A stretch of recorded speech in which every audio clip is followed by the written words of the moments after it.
কবি মন্দাক্রান্ত সেনের কবিতা বসন্ত উৎসব। বসন্তকাল আসলে পরে গাছগাছালির মজা, সবাই মিলে উড়িয়ে দিল কিশলয়ের ধ্বজা। সেজে গুজে চলল সবাই উৎসবে যোগ দিতে, শিমুল পলাশ সবার মাথায় টুকটুকে লাল ফিতে। কৃষ্ণচূড়ার আগুন রঙে ওড়না চুড়িদার, রাধাচূড়ার মতন আছে স্বর্ণচুড়ি কার।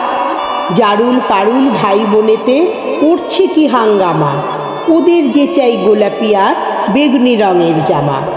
আলোকসজ্জায় নইলে কি আর তেমন শোভা খোলে, অমল তাসের ডালে সোনার ঝাল লণ্ঠন ঝোলে। মুখ লুকিয়ে শুকিয়েছিল মাদার গাছের ডাল, দক্ষিণ হাওয়ার খবর পেয়ে সাজলো লালে লাল। ভিনদেশি এক অতীত এলো শাকিল মাদুরাই, নামখানি তার ছায়া তরু রূপের সীমা নাই।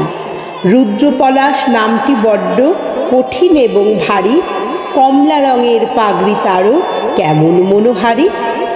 এমনিতর নানান সাজে সেজে সকল গাছ, সবাই মিলে করল শুরু মহোৎসবের নাচ। নাচে গানে খুশির টানে উঠল সবাই মেতে, কেউ দেখেনি দূরের মাঠে কে ছিল ওত পেতে। হিংসুটে এক কালবৈশাখী হঠাৎ এলো তেরে, ঝাঁপিয়ে পড়ে গাছগাছালির শয্যা নিল কেড়ে। ফেলল ছিঁড়ে নতুন জামা, ঝাঁকিয়ে দিল চুল, পথের ধুলোয় লুটিয়ে দিল সদ্য ফোটা ফুল। ধ্বংসলীলা সাঙ্গ করে উধাও হলো শেষে, কেন এমন দুঃখ এলো হাসি খুশির দেশে। আসলে কি এমনি করেই জীবন ধারা বয়, সুখের ভীষণ কাছেই থাকে দুঃখ পাবার ভয়।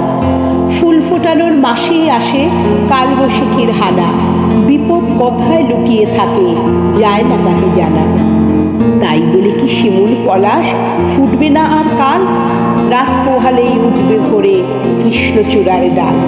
হিংসুটে ঝড় আজকে যাদের হাত পা দিল ভেঙে, কালকে তারাই নতুন রঙে উঠবে আবার রেঙে।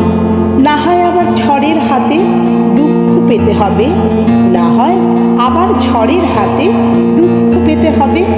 ফুল ফুটিয়ে যাবেই তারা বসন্ত উৎসবে।